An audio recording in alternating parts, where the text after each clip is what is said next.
there's a lot of conversation going on around technology. If you haven't started down your technology journey yet, or you're kind of being pulled along based on the things that we're all using now, that digitization piece, there's a huge opportunity with that.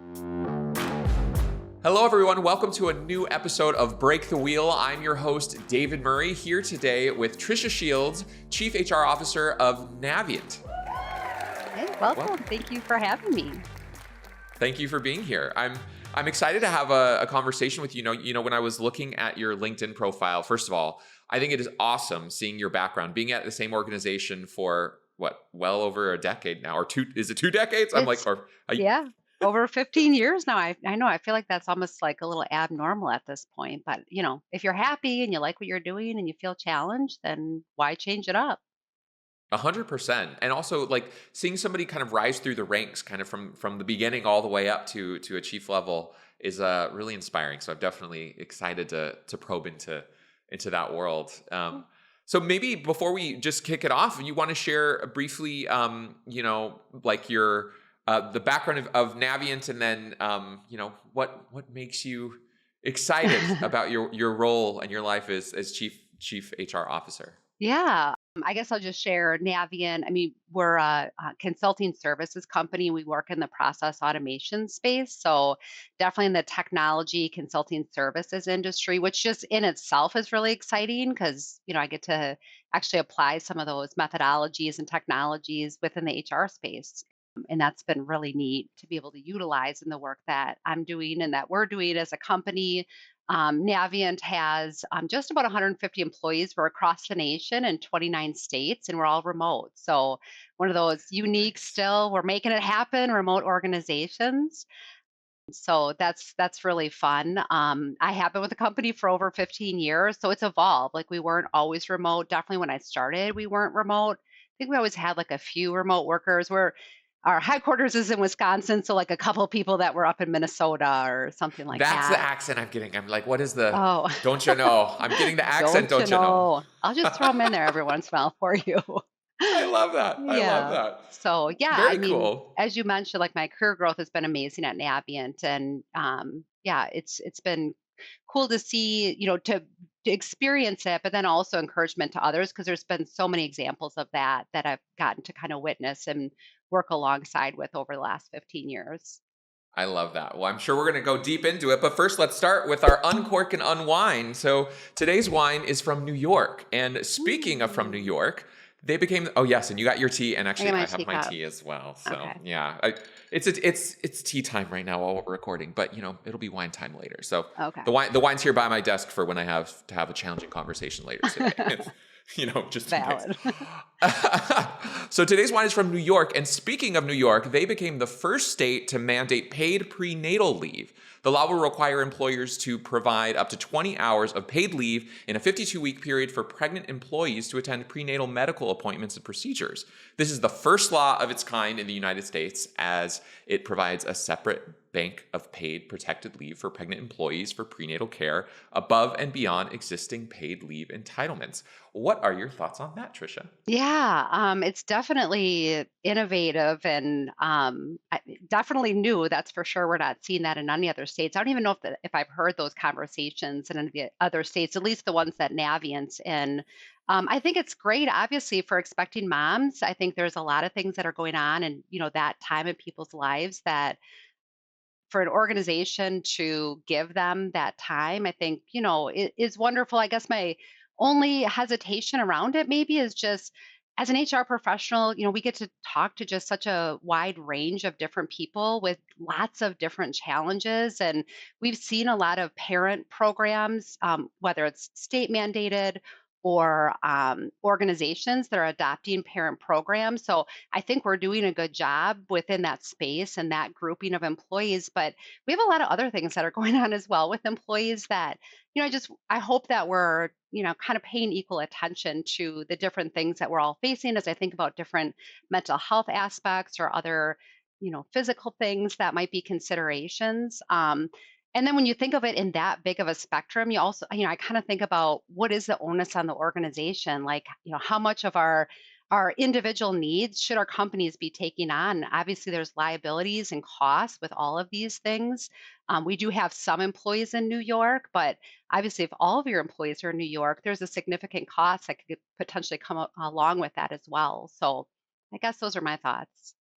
Totally makes sense. And the challenge that you have having so many employees from different states is that whatever you do, even if it's mandated in one state, it might create a sense of inequality if, for example, one state's getting something that other states don't.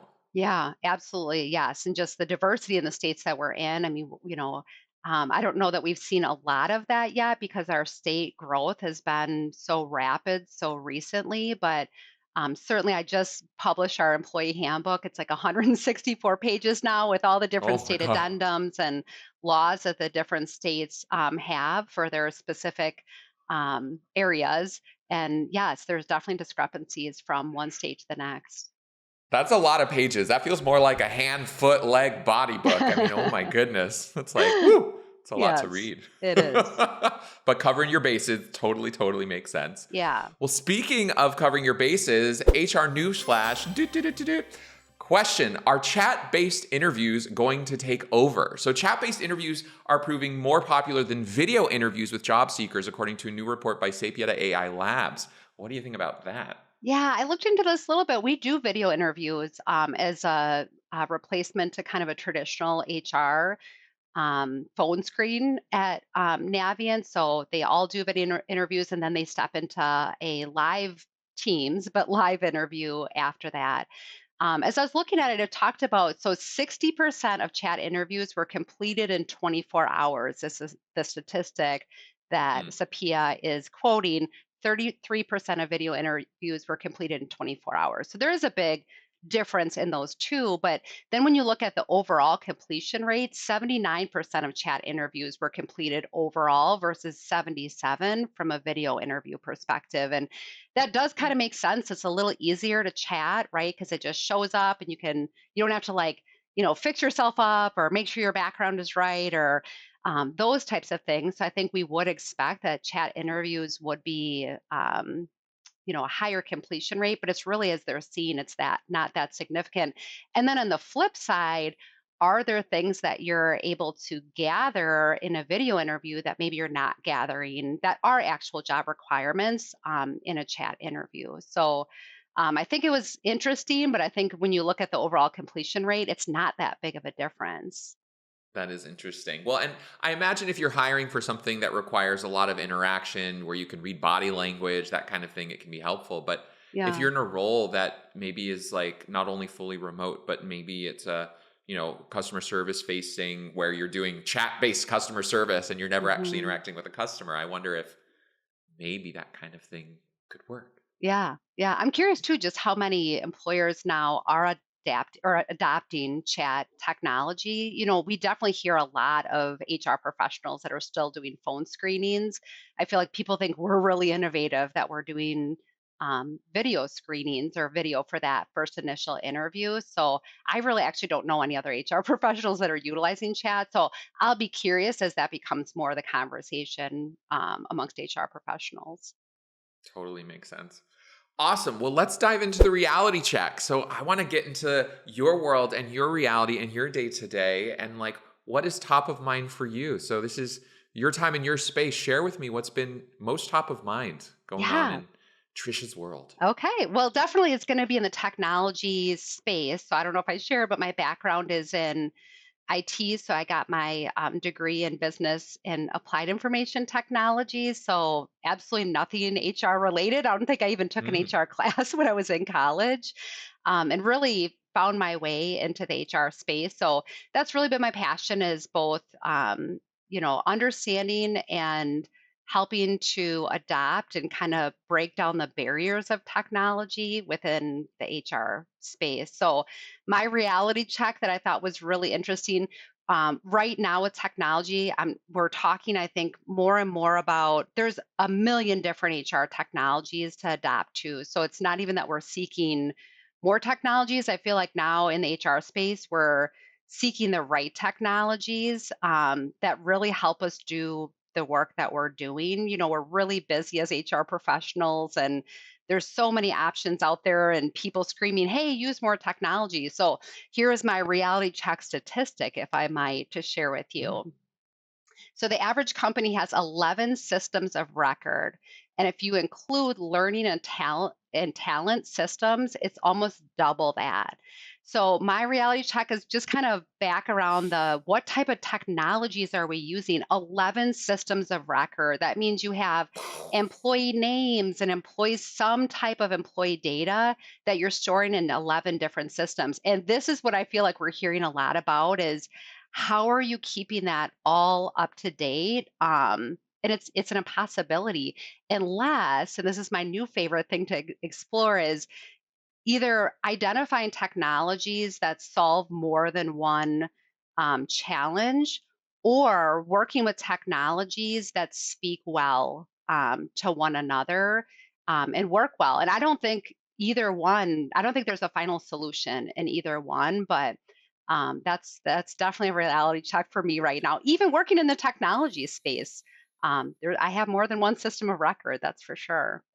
That's ironic because like the whole point of a system of record is that it is your one record, Right. right? It's like the one Yes. place to put everything, right? Yeah. And I mean, I think well, as an organization that tends to work with companies that have their own HRIS and then we do the integration with them, like it's clear that there is no one key leader when it comes to HRIS systems of record. Yeah. And something else that I've noticed is that like, the smaller you are as an organization, the more that you may be likely to like consolidate, have, especially if you're like one person, have one system or maybe a Yeah. couple systems. But as you grow, oftentimes people want to have like that awesome point solution for a specific problem. Like if you have, for example, a recruiting system that maybe your HRIS's core system isn't as great, you might have that and then plug it in. Or, in Confirm's world, right? So like performance management, it's a big Mhm. part of what we do, but also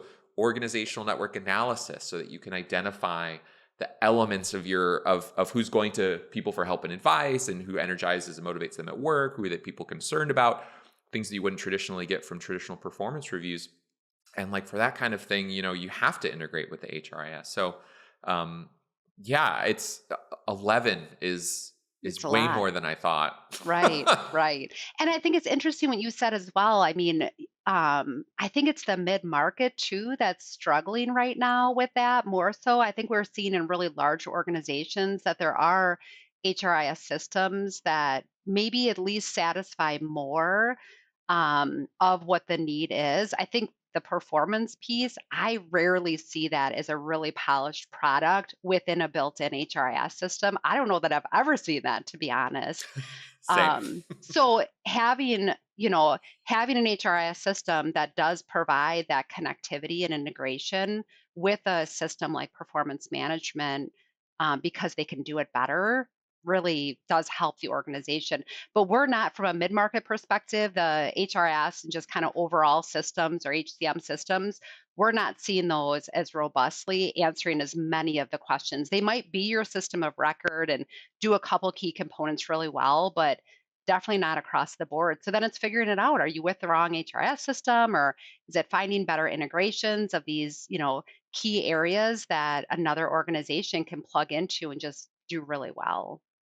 Sure. And then you need to have like a technical team or an IT team that's knowledgeable and capable to be able to manage and connect all of these dots and maintain them and security and everything else. It's like, Mhm. and never enough resources, right? HR never has enough resources, True. always like often bottom of the totem pole. It's like, oi, oi, oi, Yeah. frustrations.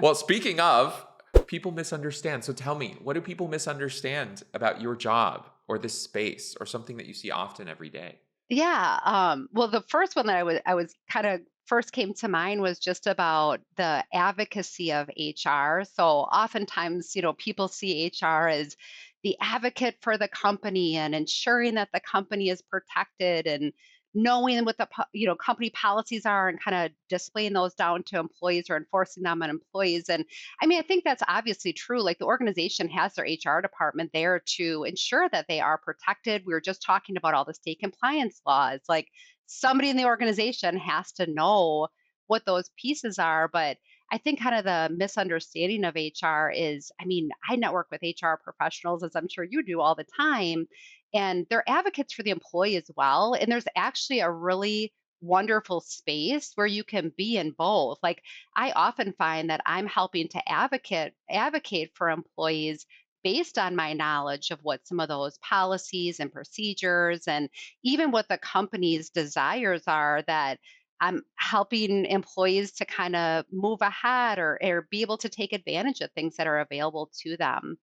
So that I feel like is still sometimes Friday afternoon, I've kind of got everything done and I want to give somebody a call. And I worry that if I am them out of the blue, like, hey, head HR wants to talk to you, that they'll have that kind of wrong misconception about why I might be calling, where I'm really calling because I just want to catch up and hear how things are going.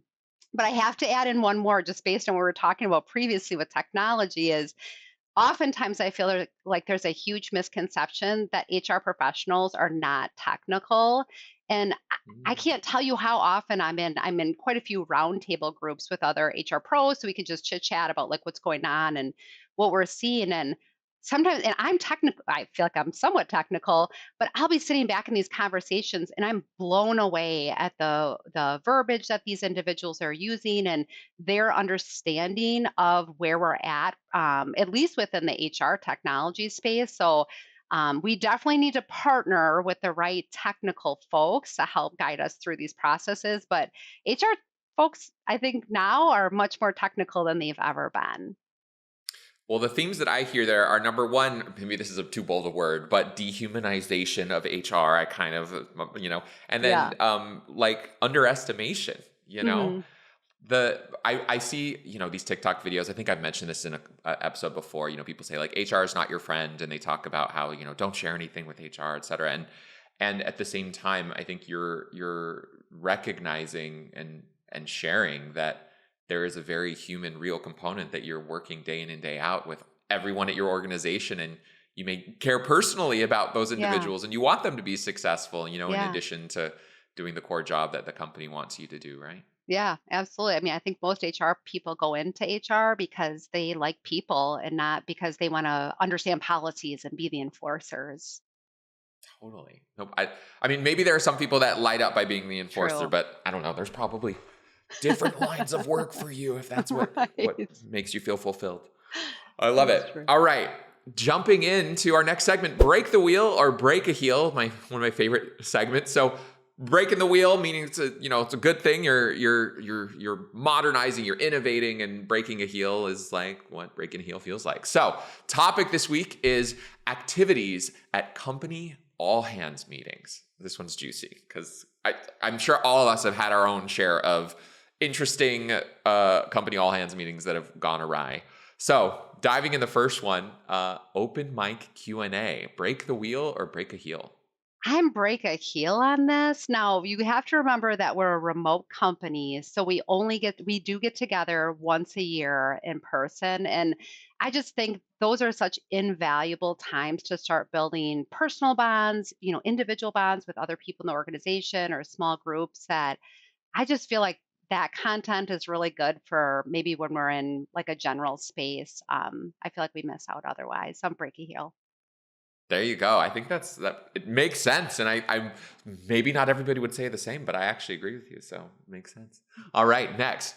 Spending a whole lot of money on a celebrity performance. Now, Break the some wheel or of break a heel? this could be because I feel like I'm totally out of touch with even like who are celebrities now. So I'm a break a heel. I guess, if there's budget for it, maybe that makes sense. But I feel like employees now, they want us to be spending money on like engagement activities. And I just don't know that that's a big enough of a engagement activity to be worth the spend. That's fair. In my early days at Google, I mean, I was at Google like 2006 to 2008, the Yeah. heyday when it was just like all cool, whatever. And they would bring in all these super fancy people. And it would certainly be a big draw and it'd be something you tell your friends and family about. It definitely like Yeah.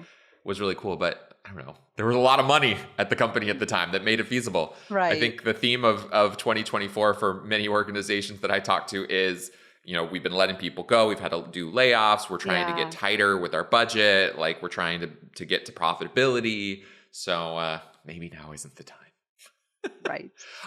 I will say I was at a conference not too long ago, a few weeks ago, from an awesome company that had at the conference. Brene Brown was a guest speaker, and I got to watch Ooh, I her would from love like, that actually. oh, it was so cool. Actually, the irony was, she was talking about, I mean, all the awesome things that she talks about being vulnerable and, like, Yeah. um, actually, she key takeaways. She said something like, if in today's world, if you're not afraid, then you're not paying attention, which I was like, wow, Mm, that's that's really scary. good. But yeah, it Okay, I would make definitely an resonates, right? exception for Brene Brown. All right, next, leadership discussing layoffs at the company all hands. Break the wheel or break a heel? See, I feel like I'm kind of a downer here, but I'm going break the wheel again. Oh, you I mean don't know. break a heel, right? Or I'm sorry, break a heel. Thank you. Hmm. I mean, I'm a huge advocate for transparency for sure. Like if there's layoffs, or big shifts in the organization, I think there should be a lot of transparency around that. I just don't know if that's the right setting for it. That's fair.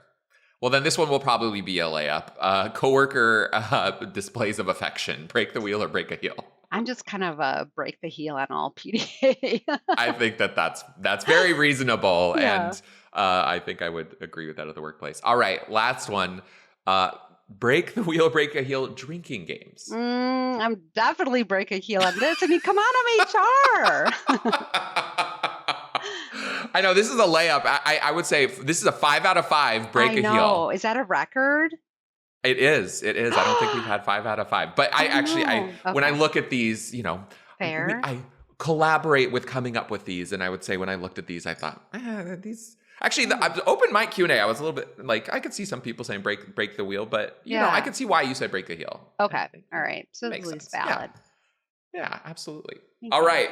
So, since we've had a lot of heel breaking, let's get into wheel breaking. This is the wheel breaker of the week. So, the United States government is a wheel breaker of the week, which I don't know. I'm like, freedom of speech, but I'm not always proud about what's going on in the government. But hey, this is cool. So the U.S. Federal Trade Commission, FTC, has announced that it has issued a final rule that will be banning non-competes across the country in order to promote competition, protect the freedom of workers in changing jobs, increase innovation, and foster the creation of new businesses. What are your thoughts on that? Yeah. Obviously, there's been a lot of talk about this within the HR space. So, Yeah. I think definitely some industries that are going to be more impacted by this than others. I would say non-solicits are a little bit more common in our industry than trying to prevent, people from going to get a job, with one of our competitors. So, I don't think there's going to be a huge impact in the type of work that we do. And maybe that's even primarily because we're not developing technology. We're really consultants around the technology space. The one thing that was interesting about this ruling was the effect on healthcare. Did you read about that at all? I think I heard about that. Yeah, so part of the ruling was that it's projected that there's going to be a reduction in healthcare costs by up to 194 billion in the next decade. And obviously, healthcare is a huge challenge, HR and just Huge. organizationally. So I'm really curious to hear more about that, just what that effect of the non-competes is going to be. And it was specifically, I think, not around like doctors and people that are in the medical profession being able to be more competitive with where they're landing with their employers, and that's going to help drive down healthcare costs. So, I Hmm. mean, that's certainly intriguing. If that actually is what occurs, I gotta say, I'll Right. believe it when I see it, like, Exactly. oh my gosh. Maybe like the day that they eliminate like mother holding baby $40 as like a line item on like, Right. it's like maybe then we'll be talking, but I can't Yeah. help but be incredibly skeptical Yeah. that things will get cheaper there. Yeah. But I of agree. course we all want it. We all Yeah. need It'd it. be wonderful. I know. Oy vey. All right. Well, with with all the wheel breaking, I feel like I need a little wisdom. So this is wisdom on the rocks. So it's your opportunity to share a key piece of HR wisdom or a truth bomb, focusing on a solution rather than the problem. So tell me, do you have any wisdom on the rocks to share with our audience today? Well, I would think about, obviously, again, like always with technology, because I feel like that's like where my greatest interests lie. But I pulled some statistics around just kind of our adoption to technology. So it's 60% of HR departments are not using AI right now.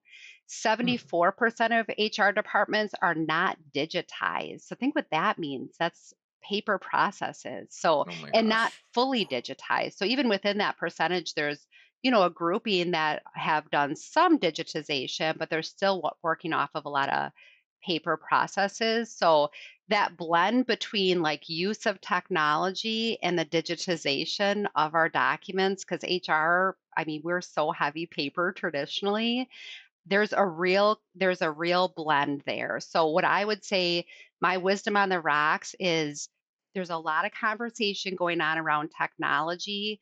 If you haven't started down your technology journey yet, or you're kind of being pulled along based on the things that we're all using now, that digitization piece, there's a huge opportunity with that, not only in having your documents in an electronic format, but it's also all the opportunity you get once they are that way. So, like, there's tons of talk about automation. This is the space that we work in too, but tons of talk around automation and opportunities. HR is one of the biggest use cases for um, the automation world, I guess, because there are so many processes. HR is a real core within our organizations, and we pass a lot of information all around to individual employees, to departments, to managers, amongst the HR group, to outside vendors. So being able to take advantage of some of those opportunities, I'm going to kind of just go back to like a huge key place to start is stop using paper and start finding opportunities to digitize if you haven't already. And then some of these other, like what might seem like very confusing technologies, some of those pieces will start to come into place because you'll start to be able to understand those concepts better as you just start working in more of a digital space. That must be, though, really intimidating if you have everything on paper to think about digitizing that. Like, Right. how would somebody even begin that process if they like haven't even started and they have, I don't know, papers and papers and papers. Right. Well, even think about organization. I mean, there's still a ton of organizations that have file cabinets and filing rooms, and so absolutely that would be intimidating. I would never recommend just buying technology and trying to scan it in and stick it in there. I mean, it's a whole process. And so we talk often about finding, just like yourself, organizations that you can partner with that really understand that space. So make sure you're not looking for a vendor, you're looking for a partner that Mm. understands HR processes, the specific challenges that you're trying to overcome, and then asking them really challenging questions. Don't just, use them as a guide and kind of go with what they say. Like if there's things that are concerning, like with the digitization space, probably a lot around security. You're worried about who's going to have Mhm. access to it if it's not locked in a filing cabinet in your office. And a lot of these partners, they're going to have those answers for you if they're good, to be able to work through those things. So I would say partnering with organizations that specialize and are really kind of best in class in what they do in that space. That resonates. I mean, I imagine if there's a lot that you don't know, it would be really scary to even think about like where to begin. But if Yeah. you're partnering with an organization that does this time and time again, it might be less intimidating.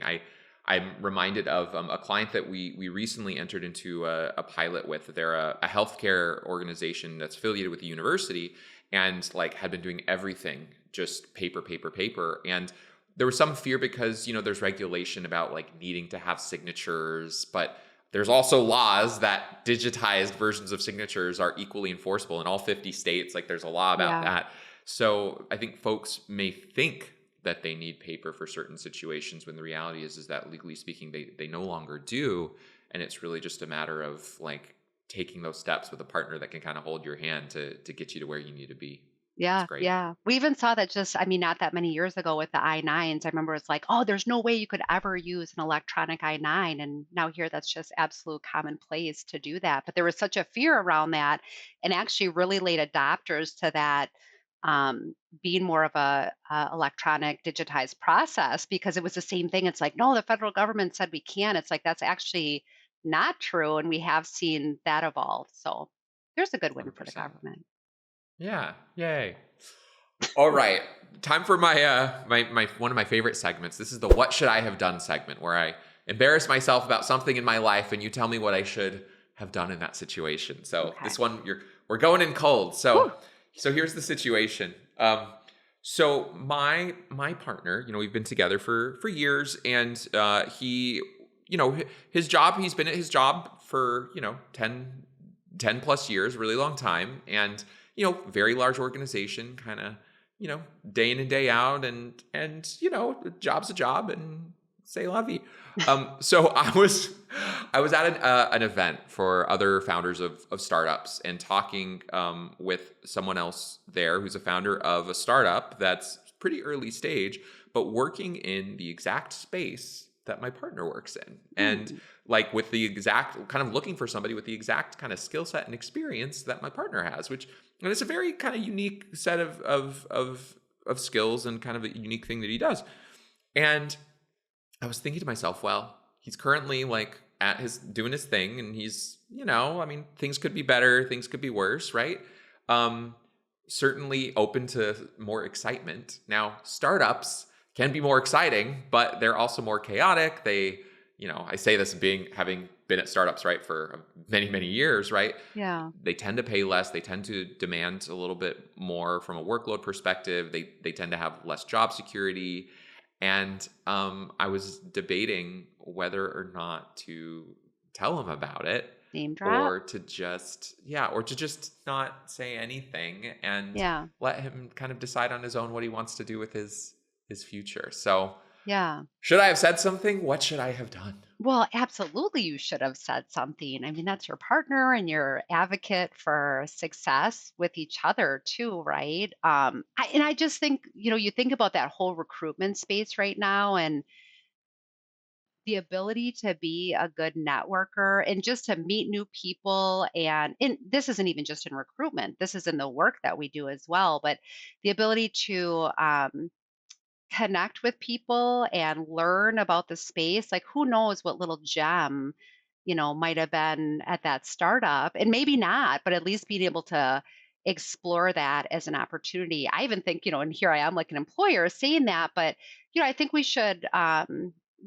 a value proposition for our organizations and brand ourselves. And why do employees want to be here? We talk about this all the time at Navient. We're constantly interacting with our employees, trying to learn why they like to be here and changing based on what we're seeing within the employee population. So I think absolutely. And maybe not too late to tell them. That's fair. Well, I did end up telling him, Okay. and so he's going to have a conversation just to see where it goes. Oh, But I will admit, there's a part of me that's like afraid. Like, what if he says yes? What if he joins this new job? Then what if things go wrong, or it's like he's he hates it. unhappy, can't get then can't go back to the other job, and then I just like made his life worse, and now I'm like, Right. oh. I guess you That's have true. to Yeah, it's take the risks. You risk. have to be willing. Yeah, that's fair. That's fair. Well, luckily we're in agreement, and I did ask. So thank you for your Oh, comfort well, thank that maybe I you. did the right Yeah, thing. you Yeah. did. All right. Jumping to another one of my favorite segments, horror story of the week. So we're gonna dive into a real life horror story, HR horror story, and maybe analyze what went wrong or how companies can avoid making the same mistakes, or just a little tea spilling. You could spill some tea. So Hmm. tell us, Trisha, what's your horror story? Feel like my tea up here to spell it. Um,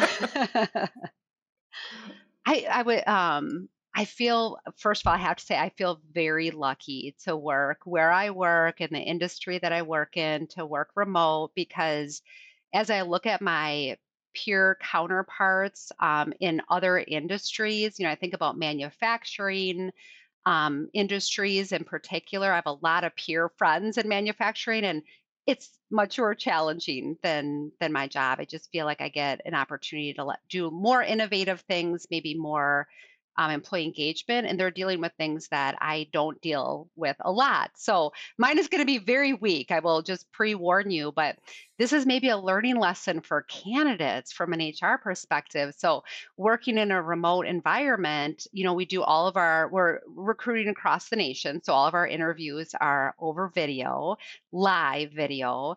And I will just say that I have seen some very interesting backgrounds when it comes to remote workers. And think about that, remote worker candidates, that's going to be what we anticipate your future office space. And it doesn't have to, I like yours is beautiful, David. Mine is kind of North Woodsy, but It's good. make your bed. Don't have dirty laundry on the bed. Like maybe just take a scan over your background of what you're showing me because, as much as we try to not have bias, I mean, I'm thinking if you don't make your bed, are you coming to work on time? I love that. I never something I think we all see, we all observe, but not something that folks talk about a lot. But Yeah. it is relevant. I mean, you're bringing in your world, and you get this little peek into your world, and like Yeah. curating that is Yeah. actually really important. We are seeing more of the blurred backgrounds now, I will say that.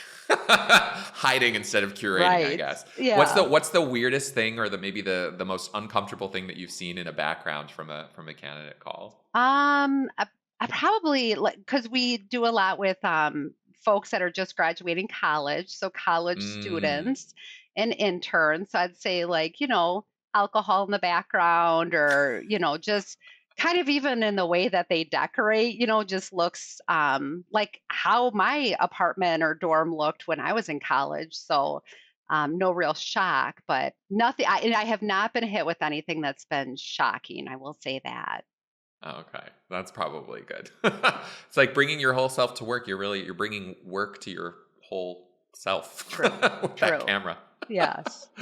I love it. All right, moving on. We got the Wobbly Wheel of the week. Well, this week the Wobbly Wheel is Disney. So Disney is undergoing yet another lawsuit for workplace discrimination and unequal pay of a minority woman compared to both her male and white female peers. This lawsuit comes just 4 months after a judge allowed 9,000 women employees to sue Disney for pay discrimination. What can Disney do to turn this train around? Any thoughts? Yeah. This one I think was really interesting. It's really around the concept of job families and how you're categorizing employees and putting them in categories or families, they call them when it comes to compensation, that allows them to benchmark and compare within the organization and externally as well. So, the kind of beef right now with Disney is that their categories or their job families are really large. So, I was actually reading about this particular job family has really different roles within it, which is going to make a huge consideration as far as the compensation from one position to the next. So, as an example, they have chefs, architects, engineers, visual effects directors, nurses, dog handlers, and social media managers all within the same job family. So, I think that's what we're What's going the to see. family worker? Right. What is the commonality there? So I think we're going to see them, this is really going to force the kind of compacting of job families into more relatable roles across the organization. But I guess the reminder for just organizations as a whole is that that is a consideration and it can get you in trouble as far as that compensation piece and ensuring that you're classifying folks in roles that are more similar.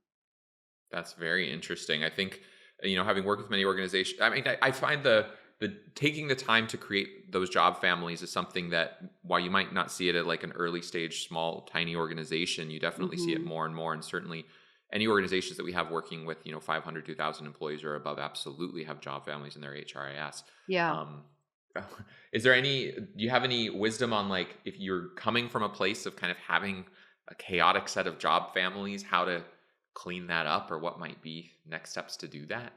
Yeah, I mean there are, definitely that's something if that is a chaotic process, that's something that, should be continuously evaluated. Like, and I think this is common practice at Navient, we do that annually. So we're looking at our job families.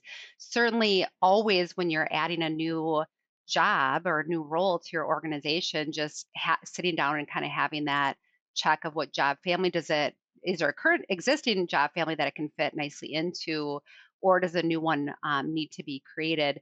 There's certainly outside vendors. I know a lot of organizations will do comp analysis, and that would play a part in that as well, to help to identify that and create what best practices around that. Totally makes sense. We started just from our beginnings, even when we're fewer than 10 employees, with an existing comp tool that just had existing job families, and it's like, why reinvent the wheel? We just adopted those job families directly from the comp tool. So then you maintain benchmarks, and you don't have to kind of do this translation, and Right. everything just stays maintained. So Right. I mean, interesting. compensation it's challenging and there's a lot that goes on to it or goes into it. So why make it more challenging? I know, right? Amen. All right, diving in next, we have water cooler whispers. So, drawing from word on the street, the idea here is to get some, I don't know, anonymous insights, confessions, or stories that you've heard. Anything that you've heard that's a word on the street, a water cooler whisper. Tell us your water cooler whisper. Yeah, I feel like if I'm thinking about, us HR professionals whispering around the water cooler, um, I feel like what we're talking about is, well, first of all, HR folks got really tired during the pandemic. I mean, that Mm, was an exhaustive time for HR professionals. I've never heard about more people, thinking about changing industries and changing out of HR and just burnt out and, they're doing the temperature tests at the same time that they're trying to onboard new people, and it was a really challenging time in the HR space, more so than I've ever seen. I feel like over the last year, maybe two, I've seen HR get really re-inspired and re-energized, and that's the conversation that I'm hearing. I see them looking for ways to reinvent themselves in the work they do. Some of that's around technology. Some of it's just more innovative strategy. Like, how do I get to be more strategic? And what are some of the strategic things that other HR professionals are talking about? I would say they're excited about technology. It's kind of like that old thought of, well, HR people, like, they don't want to adopt technology. Yeah, they absolutely do. And they're using it. They're embracing change. Like, I see that's another kind of historic feeling about HR is like we're kind of curmudgeons and we don't want to change. We want things to be the same. But I actually see a lot of HR professionals talking about driving new change in their organization and how do they help their organizations adapt to change. And I think right now the whispers is about those things, but it's just seeking sources to figure out how to apply it. Like, it's almost like there's so many things going on, so many ideas, and what are the best things to tackle, and talking amongst ourselves of like, what are you doing that's working really well? So I feel really inspired in the HR space right now. I love that. Well, something that definitely stands out for me, having worked with HR folks for many years, is the network of folks and the wisdom that is shared about what's working and what's not working, whether that be tools, technologies, some new compliance thing came. And it's like, what are you doing about this? And folks sharing Yes. their approach. It's such a great network in that regard. And I feel like we're a great networking group. Like, HR professionals love to share with each other. They really do. So I mean, even like this platform is amazing just to hear more of, what are other HR pros interested in and talking about, and how do they feel about these different things that are going on. Totally. I love that. Awesome. Well, moving on to HR Speak Funny. So this is the time when, because we always have lingo, we always have like these Right. words that we use, and so I like to kind of poke fun at them because sometimes they're really weird. And this is one that I've never actually used at the workplace, but I have seen it, and I'm like, what is this? So the words today, or the phrase today, is bench strength, which refers to the capabilities and readiness of potential employees to step into key roles within the organization, much like players on a sports team waiting on the bench. Do you ever use the words bench strength? Is that something that you hear in your I've day to day? never used the word bench strength. I mean, like you, I know what that means. Like, I know that's been used in conversation. I don't know who's using it, but similarly, I feel like it just kind of reminded me of like, middle school basketball team, and we're all like waiting on the Trauma. bench and like hoping that they pick us, or at least that I don't get picked last. Yeah, raise your hand if you were never picked first in any of that, right? Not a natural I, athlete. oh man, same. My brother always was. I was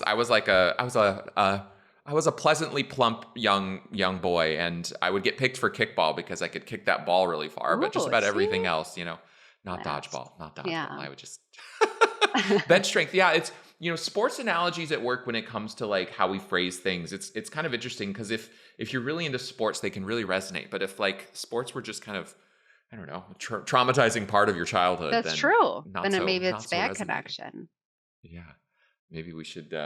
I don't know. Like I'm thinking bench, and also this idea of a bench, right? It's like, are there people that like kind of sit there and wait to be picked and do work? I mean, maybe at much larger organizations that there's people sitting Right. on the bench on the sidelines, but Right. gosh, we can't afford that these days. Oy No. vey. I feel like All no one's right. sitting on the bench these days. Just At most everybody's so organizations, busy but and right. totally. And yet, I'll just say, like Okay. an organization that I know of with a friend that I know of whose name will go unmentioned and whose company will go unmentioned, like asks his boss for work, and the boss is like, "I'll get you some work," and then the work never No. comes. Ooh. Oh yeah, inefficiencies like this. Like I mean, when you're talking about organizations that get into the Yeah. tens of thousands and hundreds of thousands, like sometimes it's there are folks that are asking for work. Isn't that Doesn't happen all the time, but unbelievable?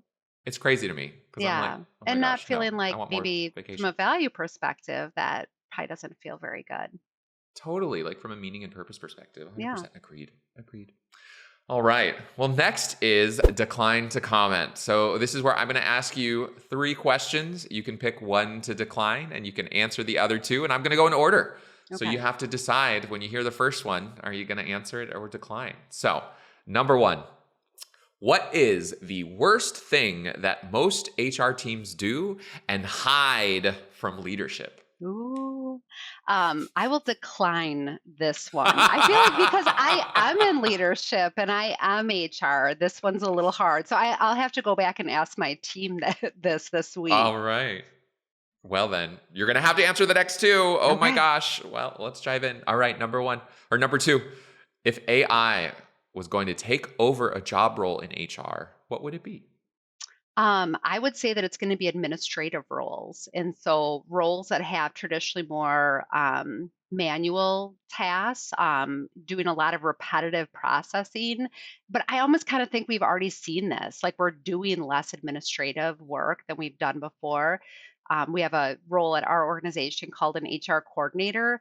What an HR coordinator was doing 10 years ago is completely different than what our HR coordinators are doing. I mean, they're doing really cool, innovative stuff. If you want an example, go on our YouTube shorts. That's our HR coordinator that's producing all that content. And so I think Oh. it's administrative tasks. They're probably spread out amongst all of our jobs.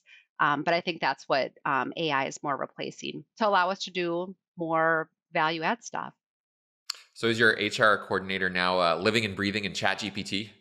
You know what? She's teaching me. Like she's a Gen Zer. It's blowing me away because I'm a Gen Xer, and like I'll actually, the organization was talking about Copilot and how our organization's using Copilot and ChatGPT. That was a previous conversation, but she's actually. I'll ask her first, like, hey. Are you using Copilot and what are you using that for? And then she gives me innovative ideas. So, yeah, she's using it. Wow. She's giving you the Riz or something. I Totally. don't know. I She's don't keeping me hip. That's what I like to say. keeping you hip. I love that. I love that. All right. Number 3, employees from what department would be the worst at HR? Ugh, I feel like I would have declined this one. I No, believe it. I mean, I would say anyone who doesn't like to talk a lot. So, Mm, maybe traditionally tech folks, like more like development tech folks, which we obviously have a lot of. With our roles, we have a lot of communicators within our tech space because they're doing consulting. So they do need to be on. Um, I was thinking maybe sales, right? Like, mm. whoever maybe doesn't want to be the developers and enforcers of rules feels like sales would be a part of that. Anyone that's not good at filling the pregnant pause, that's who. I love that. Filling the pregnant pause. I'm gonna have to Yeah. add that to speak funny, but that is, Oh, yeah, that's silence can be good. true. Oh no. Oh no, it's good though. I like it. I Okay, like in it. a good way. Yes, I support pregnant pauses. Okay. I support pregnant pauses. Okay. Well, with that, we are already at the end. Tricia, it's been amazing to chat with you. So we're going to end with a wrapping up cheers to change. So before the pandemic, only 6% of American workers worked primarily from home. And Forbes just announced that by 2025, 22% of Americans will work from home. Now, I know that everyone has a lot of strong opinions about, RTO and is it good, is it not? But what I can say is for many people in their lives, being able to work from home has been transformationally positive in terms of what they can do in their lives accordingly. So I'm grateful for the organizations that have allowed that to continue to be the case. I'm grateful for Tricia, for you participating in this podcast from a company that embraces work from home. And it's been lovely to chat with you and catch up. And I wish you the best of luck as you grow and Navient continues to grow and thrive in this new post-pandemic world. All right. Well, thank you, David. It was great to get connected and have me on today. Yay. All right. Cheers. Cheers.